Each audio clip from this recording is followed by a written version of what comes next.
ada AI gitu ya Bu ya.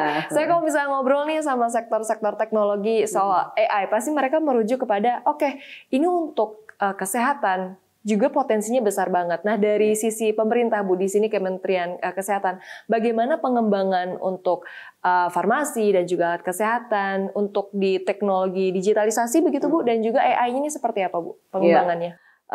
Semua sedang euforia ya dengan AI. Semua merupakan hot issue ya AI ya. Memang kekuatan data dan artificial intelligence ini saat ini berkembang sangat pesat ya. Tentunya Indonesia juga enggak bisa ketinggalan ya untuk ini. Dan di bidang kesehatan, pemanfaatan teknologi digital dan artificial intelligence ini sangat-sangat besar. Kalau kita bicara di farma ya, di farma, sektor farma ya, bioinformatics ya, data itu sangat membantu dalam drug development. Ya, yang dulunya kalau kita mau mengembangkan atau menemukan satu obat kita harus melalui tahapan yang panjang dengan mungkin lebih dari 200 penelitian. Lama ya, sekarang Bu, ya? Kita bisa potong dengan bioinformatics sehingga kita sudah dapat pemodelan-pemodelan begitu. Bahkan saya dengar di negara-negara maju regulatornya sudah menerapkan bahwa beberapa persyaratan data preklinik itu bisa dihilangkan dengan artificial intelligence dan bioinformatics. Nah, ini tapi tentunya itu harus kita perkuat dengan big data. Nah, bagaimana kita juga harus membangun big data itu di Indonesia untuk pengembangan baik itu obat, vaksin, maupun medical device, alat kesehatan ya, maupun alat-alat diagnostik lain. Nah, itu di bidang farma ya. Kalau di bidang alat kesehatan, AI ini ada yang AI yang melekat pada suatu alat kesehatan yang sudah existing.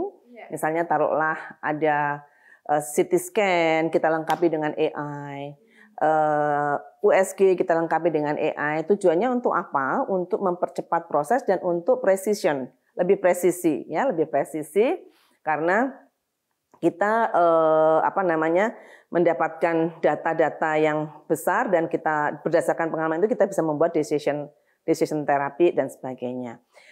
Tapi tentunya kita harus menyusun juga regulasi yang robust ya, yang kuat ya untuk AI ini supaya perlindungan data dan juga penggunaan AI sebagai medical device ini benar-benar valid. Ya, ada validasi, ada proses verifikasi dan sebagainya. Oke, jadi jangan sampai meskipun AI begitu, tapi ada yang salah. Jadi benar-benar presisinya itu harus benar-benar dengan melalui berbagai tahapan validasi. Ih, seru banget ya kalau bicara ini ya Bu ya, yang waktunya tadi panjang sekarang jadi lebih pendek begitu ya, lebih efisien. Baik Bu, seperti apa nih Bu untuk inisiatif dan juga kebijakan yang sedang dijalankan untuk memperluas inovasi farmasi dan juga alat kesehatan dalam negeri? Apakah terutama melalui riset dan juga kolaborasi nih Bu ya dengan perguruan tinggi atau mungkin startup, Bu Rizka? Ya, pertama pasti yang paling kuat adalah melalui undang-undang. Ya. Di Undang-Undang 17 tahun 2023, Undang-Undang Kesehatan, upaya-upaya baik riset maupun pengembangan untuk obat-obatan maupun alat kesehatan dalam negeri ini sudah ada tercantum. Mulai dari prosesnya sampai pemanfaatannya.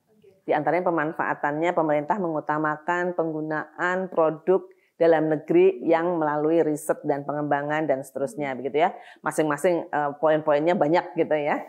Nah, itu dari sisi regulasi ya, penguatan di bidang regulasi. Termasuk juga di PP turunan dari Undang-Undang Kesehatan yaitu PP 28 tahun 2024. Nah, kemudian juga kita susun di peraturan turunannya lagi yaitu Permenkes, Peraturan Menteri Kesehatan dan yang lain-lainnya. Nah, ini penguatan untuk supaya riset ini terus berkembang. Nah, untuk kerjasama kita lakukan bukan hanya dalam negeri, kerjasamanya di luar negeri juga. Kerjasama dengan perguruan tinggi, kerjasama dengan pelaku usaha, ya, karena nggak mungkin dilakukan oleh pemerintah semua. Ya, keterlibatan private itu juga sangat penting. Kerjasama dengan negara-negara lain, baik itu institusi penelitian, institusi pendidikan di negara lain, ataupun transfer teknologi antara produsen inovator di luar negeri dengan industri-industri kita itu juga terus kita dorong dengan berbagai upaya kemudahan dalam regulasi, ease of doing business. Itu membuat mereka juga bergairah dalam pengembangan riset dan transfer teknologi ke Indonesia.